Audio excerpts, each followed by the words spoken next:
Hey, welcome back to the channel. My name's Scott, and in this video I'm going to go through how much it cost to renovate a house from start to finish. Just for reference, I'm going to be going through a renovation property which I did recently, which was a 3-bed semi-detached property on the outskirts of Cambridge. When it comes to using tradesmen, I would say don't necessarily just go for the cheapest quote, because sometimes you might end up sacrificing on the quality of the workmanship, and ultimately that is going to show up in the final end product. Depending where you are based in the country, tradespeople prices will definitely fluctuate, but this should give you a rough idea of what it costs to renovate a 3-bed semi-detached property in the southeast. Anyway, that's enough from me, so let's jump in the video and break down each trade on what it costs for materials and labour on my recent project. First up, you have the rip out and the clearance of the property. Now, when it comes to ripping out a property, this is something I actually really enjoy, so I don't use tradespeople for this. However, it will cost you around £250 to £500 worth of skips, depending on how much rubbish you have to take out. It's fairly easy just to knock some tiles off the wall and rip up some carpet,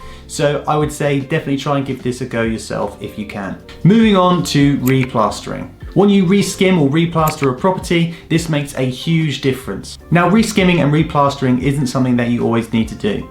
However, on this property, I had wallpaper throughout, and it caused a bit of a mess. When I removed several layers of wallpaper, I could see that the walls were in bad condition and had a few cracks throughout. Now, this wasn't anything too serious, but the property could definitely benefit from a reskim throughout. To reskim all the walls and ceilings in the property, it cost me £5,000. Now, this was definitely money well spent, as there's nothing worse than bumpy or cracked walls in a house. Okay, next up we have a kitchen install. When it comes to kitchens, prices can vary hugely. Kitchens can range from just a few £1,000s to maybe even 10 to 20 or maybe even £30,000. But for this property, all I needed was a basic kitchen, which cost me around £3,500. The kitchen that I got was from Howden's, and what really helped was the designing process, so I knew what would fit and how to redesign the kitchen. This price includes all the cabinets, worktops and appliances as well. However, it does not include any white goods. So like your fridges, your freezers, that kind of stuff. When it comes to labour, it cost me £1,500 to get the kitchen fully installed. But this doesn't include plumbing or tiling,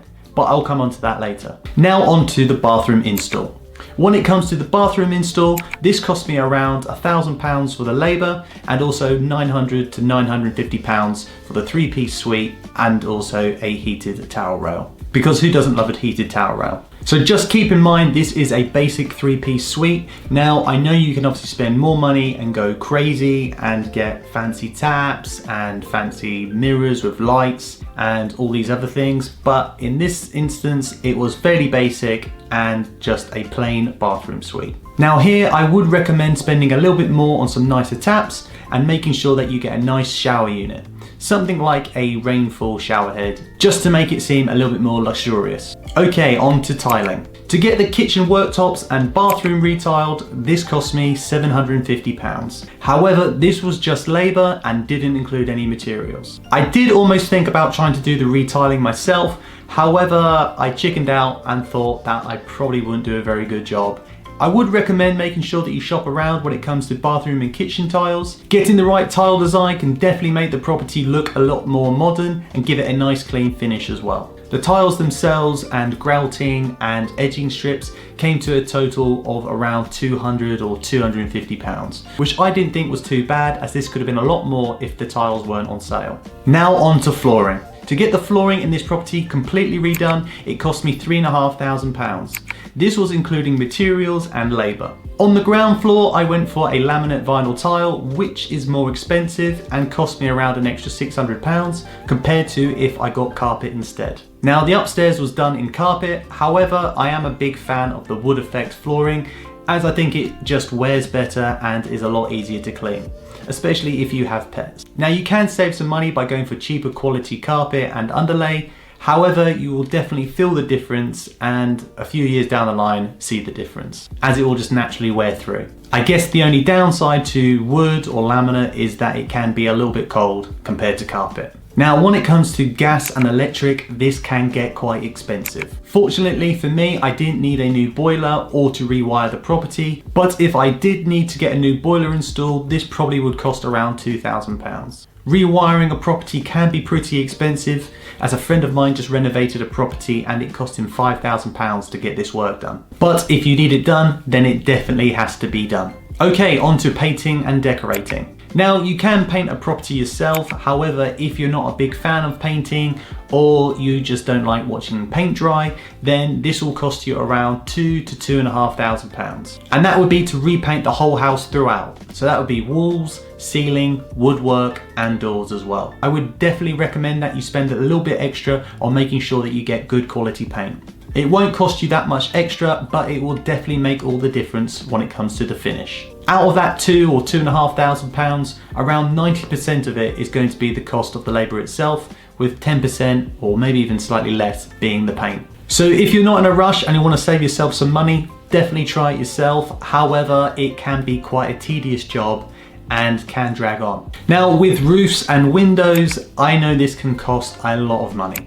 This can cost you thousands and thousands of pounds to fix either one of these. If you need a new roof or windows, you're going to be in big trouble, as this isn't something cheap. But I can tell you it is extremely expensive and probably going to cost you several thousands of pounds. So for me personally, if a house needs this stuff doing, I like to stay away from it. Now on to carpentry. Fortunately for me, this property didn't need much carpentry work doing to it. It just needed some making good, so it didn't really actually cost that much. But in the past, when I've needed new doors refitting, this has cost me around £1,000 for labour. And probably another £1,000 for new door handles and the doors themselves. The hinges and the door handles aren't really that expensive, but when you need around 10 of them, it can add up and make it quite expensive. Now, door quality does obviously vary. You can get nice solid doors which are going to be a lot more expensive, or fire doors if you are in some kind of HMO setting. However, I would recommend spending a little bit more, as you don't want something that's paper thin and feel like you could probably just punch through it if you had a bad day. When it comes to gardening and landscaping, there is so much you can do. It can be really expensive and you can easily spend thousands of pounds completely remodeling a garden. But for this property, I went for a basic garden clearance. I removed a couple of trees and had some hedges trimmed back and just had some old trees taken out as well. This cost me around £900 to £950, and I think it was money well spent, as it made the garden usable again. But this cost also included removing the green waste as well. Now, as you can see, renovating a property isn't cheap and the prices can stack up really quickly. However, if you shop around and get a good tradesperson in, it can make all the difference to the final product. And that is a breakdown of my most recent property renovation project. Anyway, that is enough from me for today's video. I hope you found this helpful, and if you have, hit the subscribe button and I will see you soon in the next video.